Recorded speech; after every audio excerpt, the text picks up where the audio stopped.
नमस्कार दोस्तों, अगर आपको भी भारत और ऑस्ट्रेलिया के बीच खेला गया सेमीफाइनल महामुकाबला पसंद आया हो तो इस वीडियो को दिल से एक लाइक जरूर करें। दोस्तों, आईसीसी चैंपियंस ट्रॉफी 2025 का सेमीफाइनल और अब तक का सबसे रोमांचक, सांसों को रोक देने वाला महामुकाबला आज क्रिकेट इतिहास की दो बड़ी टीमें भारत और ऑस्ट्रेलिया के बीच दुबई इंटरनेशनल स्टेडियम दुबई में खेला गया। ऐसे में मुकाबले की शुरुआत हुई ऑस्ट्रेलिया के टॉस जीतने को लेकर। जी हां, आज के इस रोंगटे खड़े कर देने वाले महामुकाबले में कप्तान स्टीव स्मिथ ने टॉस जीता और पहले बल्लेबाजी करने का फैसला किया और विपक्षी टीम भारत को गेंदबाजी के लिए आमंत्रित किया था। फिर मुकाबला शुरू हुआ। रनों की बारिश करने के इरादे से ऑस्ट्रेलिया की ओर से ट्रेविस हेड और कूपर कोनोली ओपनिंग बल्लेबाजी करने के लिए मैदान में उतरे। दोस्तों, इन दोनों ही बल्लेबाजों के कंधों पर इस महामुकाबले में अपने टीम को एक विस्फोटक ओपनिंग शुरुआत दिलाने की बड़ी जिम्मेदारी थी। लेकिन दोस्तों, भारत के खिलाफ इस महामुकाबले में ऑस्ट्रेलियाई टीम की शुरुआत काफी खराब रही। जी हां, और तीसरा ओवर लेकर आए टीम इंडिया के तूफानी गेंदबाज मोहम्मद शमी ने ओवर की अंतिम गेंद पर ही ऑस्ट्रेलिया के ओपनिंग बल्लेबाज कूपर कोनोली को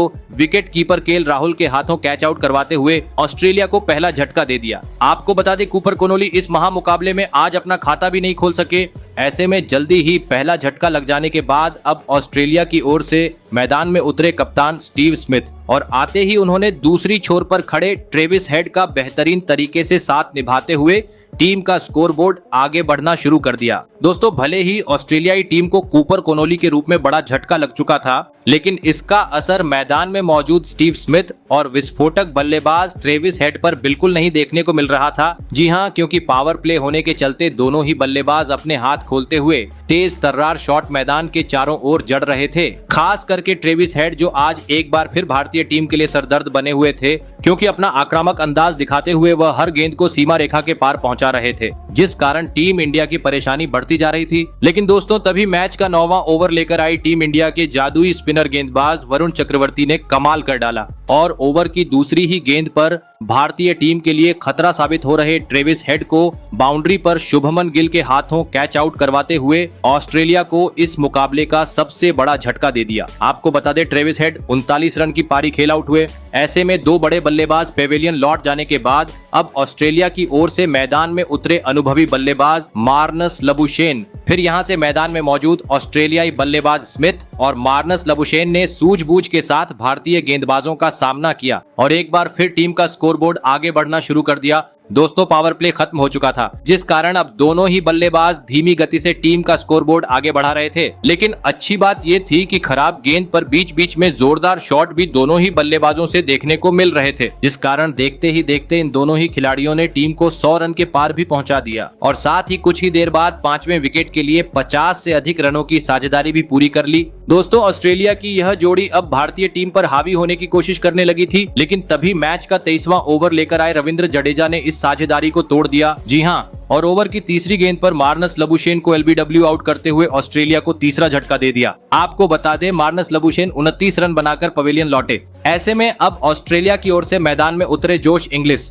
लेकिन दोस्तों, रविंद्र जडेजा की घूमती हुई गेंद के सामने जोश इंग्लिश आज ज्यादा वक्त तक क्रीज पर नहीं टिक पाए और 2 ओवर बाद ही विराट कोहली को एक आसान सा कैच थमाकर पवेलियन चलते बने। आपको बता दें, जोश इंग्लिश आज मात्र 11 ही रन बना सके। ऐसे में लगातार 2 बड़े झटके लग जाने के बाद अब ऑस्ट्रेलिया की ओर से मैदान में उतरे एलेक्स कैरी। दोस्तों, भले ही ऑस्ट्रेलिया के एक छोर से 4 बड़े बल्लेबाज पेविलियन लौट चुके थे, लेकिन दूसरी छोर पर खड़े कप्तान स्टीव स्मिथ ने अपनी बेहतरीन बल्लेबाजी जारी रखी और कुछ ही देर बाद इस सेमीफाइनल मुकाबले में अपना धमाकेदार 50 जड़ दिया। वहीं दूसरी छोर से नए बल्लेबाज एलेक्स कैरी ने भी आते ही भारतीय गेंदबाजों के खिलाफ अपने हाथ खोलने शुरू कर दिए थे, जिस कारण अब हर ओवर से दोनों ही बल्लेबाज कभी छक्का तो कभी चौका जड़ते हुए 10 से 12 रन बटोर रहे थे और इसी के चलते देखते ही देखते ऑस्ट्रेलिया की इस जोड़ी ने भी 50 से अधिक रनों की साझेदारी बना डाली। दोस्तों, काफी तेज गति से स्मिथ और एलेक्स कैरी अब ऑस्ट्रेलियाई टीम के स्कोर को आगे ले जा रहे थे, लेकिन तभी गेंदबाजी पर आए मोहम्मद शमी ने कमाल कर डाला और अपने शतक की ओर बढ़ रहे स्टीव स्मिथ को सीधा क्लीन बोल्ड करते हुए ऑस्ट्रेलिया को एक सबसे बड़ा झटका दे दिया। आपको बता दें, स्टीव स्मिथ 73 रन की बहुमूल्य पारी खेल आउट हुए।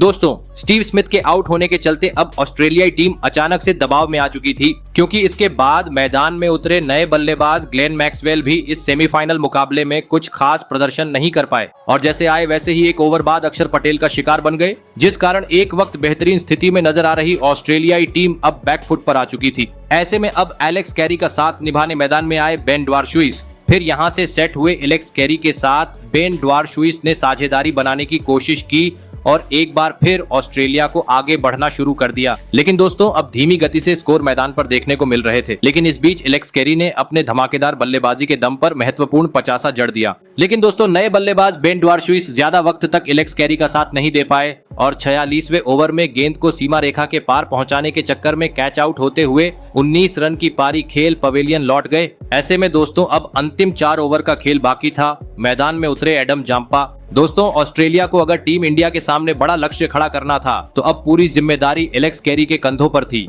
लेकिन दोस्तों मैच के 47वें ओवर में एलेक्स कैरी भी अपना धैर्य खो बैठे और 2 रन चुराने के चक्कर में रन आउट होते हुए 61 रन की पारी खेल पवेलियन लौट गए। वहीं इसके बाद बचे हुए अंतिम 2 विकेट भी ऑस्ट्रेलियाई टीम ने जल्दी ही गवा दिए, जिस कारण ये महामुकाबला जीतने के लिए ऑस्ट्रेलिया भारतीय टीम के सामने 265 रनों का ही लक्ष्य खड़ा करने में सफल हो पाई। ऐसे में दोस्तों इसके बाद ऑस्ट्रेलिया से मिले 265 रनों के लक्ष्य का पीछा करने भारत की ओर से कप्तान रोहित शर्मा और शुभमन गिल बल्लेबाजी करने के लिए मैदान में उतरे। दोस्तों ऑस्ट्रेलिया ने दिया हुआ लक्ष्य बड़ा था, ऐसे में दोनों ही बल्लेबाजों पर विस्फोटक अंदाज में शुरुआत दिलाने की बड़ी जिम्मेदारी थी। लेकिन दोस्तों लक्ष्य का पीछा करते हुए इस महामुकाबले में भारतीय टीम की शुरुआत काफी खराब रही। जी हां, और चौथे ओवर की अंतिम गेंद पर ही गेंदबाजी करने आए ऑस्ट्रेलियाई तूफानी गेंदबाज बेन ड्वार्शुइस ने ओपनिंग बल्लेबाज शुभमन गिल को सीधा क्लीन बोल्ड करते हुए भारतीय टीम को पहला झटका दे दिया। आपको बता दें इस सेमीफाइनल में शुभमन गिल मात्र 8 रन बनाकर आउट हुए। वही दोस्तों शुभमन गिल के आउट होने के बाद दूसरी छोर पर खड़े टीम इंडिया के कप्तान रोहित शर्मा भी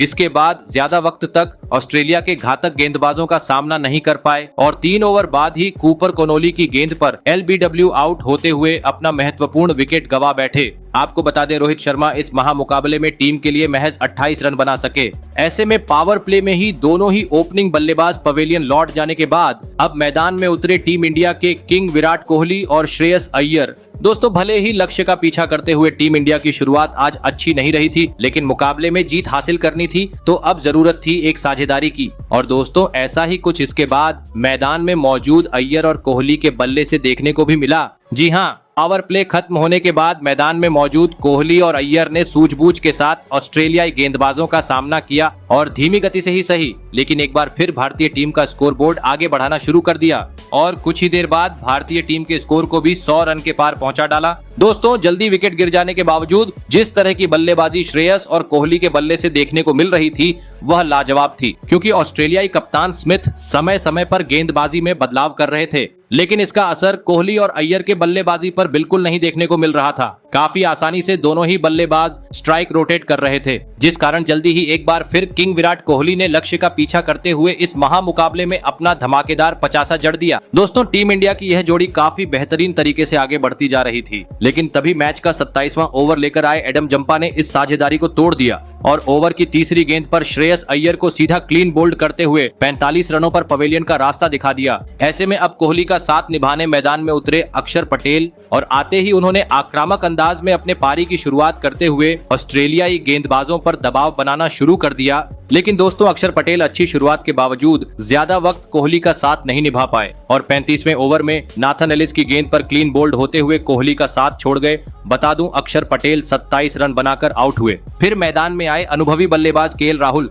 और आते ही उन्होंने T20 अंदाज में गेंद को सीमा रेखा के पार पहुंचाना शुरू कर दिया। वहीं दूसरी छोर से अब विराट कोहली भी अपने शतक की ओर बढ़ रहे थे, लेकिन तभी 43वें ओवर में बहुमूल्य पारी खेल रहे विराट कोहली गलती कर बैठे और छक्का लगाने के चक्कर में बाउंड्री पर कैच आउट होते हुए 84 रन की पारी खेल पवेलियन लौट गए, जिस कारण मुकाबला अब रोमांचक मोड़ पर पहुंच गया। अंतिम 30 गेंद पर भारतीय टीम को जीत के लिए 36 रनों की जरूरत थी। मैदान में मौजूद थे विस्फोटक बल्लेबाज हार्दिक पांड्या और KL राहुल, जहां पर अंतिम 5 ओवर में मैदान में मौजूद हार्दिक पांड्या ने आतंक मचा दिया और छक्कों की बरसात करते हुए इस सेमीफाइनल मुकाबले में 4 विकेट से भारतीय टीम को एक ऐतिहासिक जीत दिला दी। तो दोस्तों आपको कैसी लगी हमारी ये वीडियो कमेंट करके जरूर बताइएगा। धन्यवाद।